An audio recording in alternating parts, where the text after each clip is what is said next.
అయ్యో సార్ నాకేం తెలుసు సార్, నేను తీసుకొచ్చాను. మీరు ఆయన మీద చేస్తున్న అలిగేషన్ ఏమో అంటున్నా నేను, అంటే తప్పుడు ఆరోపణ కూడా అయి ఉండొచ్చు కదా, మీ అనుమానం కూడా అయి ఉండొచ్చు కదా అంటున్నా. నేను TV5లో ఏం చెప్పాడు, వీళ్ళ సైడ్ సపోర్ట్ నేనున్నా, నువ్వు కోర్టులో చూసుకోమని చెప్పాలి, కోర్టు న్యాయం. ఏంది వీళ్ళ సైడ్ సపోర్ట్ అంటే?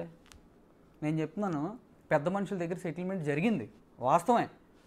అప్రోచ్ అయింది నేను కాదు, వాళ్ళే అప్రోచ్ అయ్యారు. ఓకే, నాకు ఫోన్ చేశారు, ఇట్లాంటి మూడు పిల్లల వాటి మీద మేము చెయ్యమన్నారు ఆయన, నరేంద్ర గారు. నేను అన్నాను, కాదన్నా నా వల్ల కావట్లా, నేను తట్టుకోలేకపోతున్నా, చేయండి, నా కొడుకు ఇబ్బంది పడతాడు, నేను అందుకే మాట్లాడలేదంటే, ఈ చేస్తే మాకు బ్యాడ్, నేను చేయను, మొగుడు పిల్లలు మీ ఇద్దరు చూసుకోండి అన్నారు. లేదండి అంటే, సరే నీ గురించి నేను ఆలోచించను, అమ్మాయి గురించి ఆలోచించను, పుట్టిన బిడ్డ గురించి ఆలోచించి నేను తీర్పు చెప్తా, నీకు ఓకేనా? ఓకే. జిస్మత్ గురించి ఈ గొడవ అంతా ఆ అమ్మాయి సైడ్ చెప్తున్నా, నాదు పక్కన పెట్టండి. అప్పటి నుంచి జిస్మత్ గురించి జనవరిలో నేను రాశా, కలిసి ఉంటామని రాశా, రికార్డింగ్లో అమ్మాయి చెప్పింది, వినండి, నా కొడుకుని చూపించట్లా. ఆయన అంటున్నది ఏంటంటే, నేను పోలీస్ స్టేషన్లో ఎవరికి ఫోన్ చేసి ఎలాంటి ఒత్తిడి తీసుకురాలేదు, నేను ఎలాంటి సపోర్ట్ చేయలేదు, ఇవన్నీ తప్పుడు ఆరోపణలు, నా కూతురు లాంటిది ఆమె, దాన్ని మీరు ఇంకో కోణంలో దాన్ని చేస్తున్నారు. నేనే సంతోషిస్తా. ఎందుకు అబద్ధం చెప్పాడు ఆయన ఒకసారి కలిసానని? ఆ అవసరం ఏంటి నాకు? మీరు చెప్పండి, నన్ను క్వశ్చన్లు వేస్తున్నారుగా, మీరు నాకు ఆన్సర్ చెప్పండి దానికి. ఏంటండి మాట్లాడరు? అంటే ఒక్కసారి ఇంటికి వెళ్ళాను అన్నాడు. చాలాసార్లు ఆయన సెల్ ఫోన్ టవర్ తీస్తే అక్కడ చాలాసార్లు వెళ్ళాడు అక్కడికి, నాకు పని వాళ్ళు చెప్పారు. ఏంటి అవసరం అంటున్నా నేను, అబద్ధం చెప్పాల్సిన అవసరం. నేను రెండోసారి వెళ్ళినప్పుడు వీడియో చూపించాగా, అంత ఈజీగా ఇన్స్టా రీల్ చేసుకుంటున్నాడు, నా ప్లేట్లో తింటా, నా డైనింగ్ టేబుల్ మీద కూర్చుంటా, ఆమెమో ఇంటర్వ్యూలు, నేను కొనిచ్చిన సోఫాలో కూర్చుంటా, ఇంటర్వ్యూలు ఇస్తున్నామా, నా డబ్బులతో నన్నే నా మీదకి వచ్చి పొడుస్తున్నారు. నేను అమ్మాయి హర్ట్ అయిందని, ఆ అమ్మాయి చేసిన వాటికి నేను చాలాసార్లు హర్ట్ అయ్యా, కానీ నాకు యోగం లేదు, సారీ చెప్పించుకునే యోగం లేదు. నేను sorry, please, I love you, కలిసి ఉందామని మొన్న మే వరకు పెట్టా, అవి కూడా స్క్రీన్ షాట్లు పెట్టా. మరి మే వరకు ఒక మొగుడు ట్రై చేస్తుంటే పెళ్ళానికి ఉండటానికి ఈయన పెద్ద మనిషి కూర్చోబెట్టి, నువ్వు చేసుంటే చేయబాక, మంచిగా ఉండు అని చెప్పొచ్చుగా. డైరెక్ట్ అటాక్ ఏంటి అసలు? నిన్న ఏం అవసరం మీడియాలో పెడతానికి? మేము ఆయన పేరు చెప్పామా? ఎందుకు ప్రూవ్ చేసుకుంటున్నాడు నా సపోర్ట్ లేదు అది ఇదని? మళ్ళీ నేను చేస్తున్నా అప్పుడు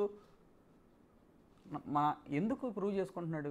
నరేంద్ర గారు సెటిల్మెంట్ చేశారు, జెంటిల్మెన్ సెటిల్మెంట్. నేను చెప్తాను, నాకు క్యారెక్టర్ ఉంది ఇలాంటి విషయాల్లో, ఎందుకంటే మాకు కూడా తెలుసు, మేము కెరీర్ స్టార్ట్ చేసినప్పుడు మాకు పరిచయం. ఇలాంటి విషయాల్లో నిజంగా అంత క్యారెక్టర్ ఉంటే నిజం చెప్పాలి. విషయాల్లో ఆయన ఎప్పుడు జోక్యం చేసుకోవటం కానీ, లేకపోతే ఇలాంటి ఎఫ్ఐఆర్లు కానీ ఇంకోటి కానీ ఎప్పుడు ఆయన మీద ఆ మచ్చ లేదు. నిజానికి నాకు తెలుసు సార్, నాకు తెలియదు ఎవరి గురించి. నేను సినిమాలు చేసుకుని నా పని నేను చేసుకుంటా, నేను వీడియోలు కూడా చూడను, నాకు ఎవరో కూడా తెలియదు. మూర్తి అనేవాడు ఎవడో తెలియదు. ఆ రోజు దానికి ముందు డిస్కషన్ పెట్టారు, ఆవిడ ఆయనతో మాట్లాడుతుందని చూశాను, వెళ్ళాను, నా ఫ్రెండ్స్ చెప్పారు ఆయన గురించి, వెళ్ళి ఆ రోజు పరిచయం చేసుకున్నాను, అంతవరకు తెలుసు. నేను చెప్పా, మీ ఫ్రెండ్స్ నాకు ఫ్రెండ్సేనండి అని, స్వామి మాలేసుకుని చెప్పా. మరి ఎందుకు అబద్ధం చెప్పాడంటే మీరు మాట్లాడరు, నేను చూపించే కదా, రేపు ప్లేట్లో తింటాం తప్ప ఇవన్నీగా నేను తప్పంట్లా, నువ్వు ఒక్కసారి వెళ్ళా అని చెప్పావు చూడు, అది తప్పు, ఉన్నది చెప్పు. నేను ధైర్యంగా చెప్పాగా, నేను ధైర్యంగా ఒప్పుకున్నా. వాళ్ళు ఒప్పుకుంటారా తప్పులు చేసి? గౌతమి ఒప్పుకుంటుందా? చూపించారు, అది మీ ఇల్లేనా, మీ ఇంట్లోనే మీ డైనింగ్ టేబుల్లోనే ఆయన కూర్చుని తింటున్నది వీడియోనేనా? మీరు వెళ్ళండి ఒకసారి, ఆ డైనింగ్ టేబుల్ చూడండి, అక్కడ ఉందా? మరి మార్చేస్తారేమో ఇప్పుడు వీళ్ళు, త్వరగా ఇప్పుడు ఎవరు మనిషిని పంపించండి, బ్యాక్గ్రౌండ్ చూడండి. అది కాకపోతే మీ చెప్పుందా, కొట్టండి చెప్పుతో. హీరోనే కదా, కొడితే మా పరుగు పోద్ది కదా, కొట్టించుకుంటా.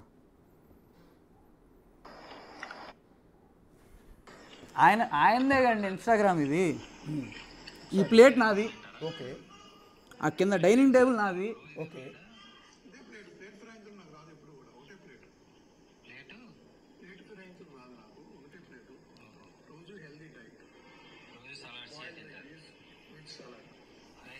వెళ్ళటం కూడా తప్పంట్లా, ఒకసారి వెళ్ళాను ఎందుకు చెప్పాడు? ఓకే, ఒకసారి చెప్పాడు అనేది మీ అభ్యంతరం. బేసిక్ వెళ్ళటాన్ని మీరేం తప్పట్లేదు. ఓకే, రెండోది సరే మీ బాబుతో ఆడుకున్నాడు తప్పే ఉందండి, పసిపిల్లడితో. నేను మీ ఇంటికి వచ్చినా కూడా బాబుతో ఆడుకుంటాను కదా, అందులో నా కొడుకు నేను నాకు చూపించట్లా. ఓకే, ఎందుకు చూపించట్లా? మీరు మీ భార్య డైవర్స్ దాకా వచ్చారు, గొడవలు పడుతున్నారు. అయితే నేను మా ఆవిడ చూసుకుంటాం. నా కొడుకు ఏం చేశాడు? చచ్చిపోన్నా నేను. నా బాబుతో ఎట్లా ఉంది రిలేషన్ అనేది మీకు చూపించా, చంపేస్తానని కూడా చెప్పారు. అబద్ధాలకైతే అండి నేను మీకు ఎందాక ఫస్ట్ బర్త్డే చేయలేదంది చూపించా, అన్నప్రశ్న చేయలేదంది చూపించా కదా. ఇప్పుడు ఆ అమ్మాయి ఇప్పుడు ఇదంతా టాపిక్ ఏంటంటే జిస్మత్ ఓనర్, జిస్మత్ ఓనర్. ఎందుకు అంత ప్రూవ్ చేసుకుంటున్నావు? జిస్మత్ ఓనర్ నువ్వేనని. నువ్వు కాకపోతేనే కదా ప్రూవ్ చేసుకునేది. నీ నోటితో నేను చెప్పావు మొత్తం నేనే, నా ఐడియా అని. అది వినిపినా?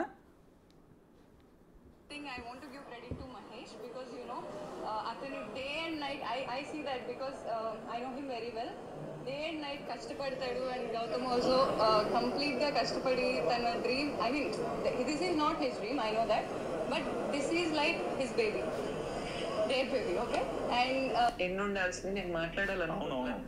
ఎందుకంటే జిస్మత్ ఈజ్ మై బేబీ, దాని గురించి మాట్లాడాలనుకోవట్లా. ఎన్ని అయినాయో, ఎంత రెవెన్యూస్ ఎంత అయినాయో అందరికీ తెలుసు. అలా పడిపోతున్నప్పుడు మళ్ళీ నా సపోర్ట్. ఓకే, మేము ఆ వీడియోలు ఎందుకు ప్లే చేయట్లేదంటే అది వేరే ఛానల్స్ కావటం వల్ల మాకు ఏంటంటే వాళ్ళ రిపోర్ట్ కొడితే యూట్యూబ్ లో స్ట్రైక్ అవుతుందని. 40 రోజుల నుంచి జిస్మత్ నేనే ఆమె చెప్పిందిగా. జిస్మత్ బ్రాండ్ ఎవరు? సింగిల్ వీడియోతో అమ్మాయి అబద్ధం చెప్పింది. ఇంకా అమ్మాయి అబద్ధాలు చెప్పిన నేను ప్రూవ్ చేయను కాదండి. జిస్మత్ బ్రాండ్ మీ పేరు మీద ఉందా, ఆవిడ పేరు మీద ఉందా? ఈ భోగి పండుగ వస్తున్న టైంలో లేడు అతను. ప్లీజ్ ఒక్క మీరు అడిగినప్పుడు ఒక సినిమా తెలుసు, అది ప్రమోషన్ సింధూరం వచ్చింది కాబట్టి ఇంకొకటి తీసాడు. అది ఇంకా మరి రిలీజ్ అయిందో లేదో నాకు తెలియదు. ఓకే, ఆ సినిమా మరి ఏంటో నాకు స్టోరీ తెలియదు. షూట్ కి అయితే నేను వెళ్ళా. ఓకే, వాళ్ళ డైరెక్టర్ గారే గానీ ప్రొడ్యూసర్ గారే గానీ చాలా చక్కగా బిహేవ్ చేశారు నాతో. ఇదిగోండి ఆ సినిమా మేడం గారు చూస్తున్నారు. నా కొడుకు పక్కన ఉంది ఆవిడ. అదిగోండి. అవును, ఎన్నో అబద్ధాలు. ఆ అమ్మాయి చెప్పిన దాంట్లో 90% అబద్ధాలే, 10% నిజాలు ఉన్నాయి. 90% అబద్ధాలు. ఎందుకు కష్టపడతాం? నేను కొడుక్కి బ్రాండ్ నాది, జిస్మత్ బ్రాండ్ నాది. అర్థమైందండి? నా ఐడియా. ఆ అమ్మాయి చెప్పిందిగా. అసలు నేనేం చెప్పుకోవడం కదా, అమ్మాయి చెప్పిందిగా, వినరాల చెప్పింది. అది ఇంక నన్ను అడగొద్దు. మరి నాకు అన్నిసార్లు నేనేం చెప్పుకోవడం ఏంటండి బాబు? మీరు జర్నలిస్ట్ అని, నేను జర్నలిస్ట్ అని చెప్పుకుంటారు అన్నిసార్లు. నడుస్తుందో ఆవిడ కింద ఉన్నాయి. సార్ జనవరి 30వ తారీఖు అమ్మాయి ఎమోషనల్ బ్లాక్మెయిల్ చేసి, ఇదంతా ఒక స్ట్రాటజికల్గా జరిగింది సార్. చేసి కలిసి ఉంటామనే నేను పెట్టే సంతకం. కొన్ని రోజులు అయ్యాక బాగానే ఉంది, బాబుని చూపిస్తుంది. నెమ్మదిగా సంతా థియేటర్ పరిస్థితి ఏంటి, ఓకే, ఇవన్నీ అడుగుతుంది. నేనేమన్నా నాకు అర్థం కావట్లా. ఆ అమ్మాయి బాబుని చూపించకపోతే మాత్రం జిస్మత్ జోలికి వస్తా అని చెప్పా మధ్యలో కూడా. అలాగే అమ్మాయి మీద కూడా నాకు ఇష్టం కూడా ఉంది, కోపం కూడా ఉండేది. ఆ అమ్మాయి మార్చిలో అప్పటికి మొత్తం అప్పచెప్పేసి అన్నీ పరిచయం చేసేసి రాసిన తర్వాత మరి ఎంటైర్ ఈ సిస్టమ్ని అప్పచెప్పిన తర్వాత ఒకరోజు ఫోన్ చేసి ఫ్రాంచైజ్ ఫీజు కట్టాను నన్ను అనలేదంటుంది. ఆ నెల వరకే కట్టానని చెప్తుంది. ఆ నెల వరకే అడిగాను అంటుంది. తర్వాత మేము ఆడుకునేప్పుడు నన్ను కడుపు అన్నం తినేవాడికి పెట్టింది ఆడైతే ఆయన డబ్బులు కట్టమంటే చచ్చిపోతాడు వాడు అక్కడే. అమ్మాయి మాట్లాడింది ఆ రోజు. భరిచ్చా. మా అమ్మని వేరే భరత్ అనే అతని దగ్గర మా అమ్మని నేను చెప్పుకోలేను అంది. మా అమ్మని అనొద్దు అని చెప్పా. అప్పటికి నా కొడుకుని చూపించట్లా, అడుక్కుంటున్నా నేను. సెటిల్ చేసుకుంటే చూపిస్తామని చెప్పి వాళ్ళ మదర్తో మెసేజ్ కూడా పెట్టించింది. నేను మీకు అది ఇచ్చా. మరి ఎప్పుడు ప్లే చేస్తారో నాకు తెలియదు. ప్లే చేయండి. PCR WhatsApp screen shots play చేయండి. ఇప్పుడు ఇది మీ అత్తగారికి పెట్టారండి. మీ అత్తగారి గౌతమికి పెట్టిన మెసేజ్ ఇది. Talk and let me be with you, stop calling and attacking. ఇది పెట్టింది ఎవరండి? ఆ అమ్మాయి పెట్టింది. ఇటు పక్కే నేను పెట్టింది. నువ్వు నన్ను ఏం చేయాలంటావో చెప్పు, ఒకసారి కాల్ చేయి. Okay, that's not my intention. నన్ను టార్గెట్ చేయకు అని ఆవిడ పెట్టిన మెసేజ్. నేనే ఇవన్నీ నేను పెట్టినాయి. టార్గెట్ చేయకు అని పెట్టింది నేనే. ఓకే,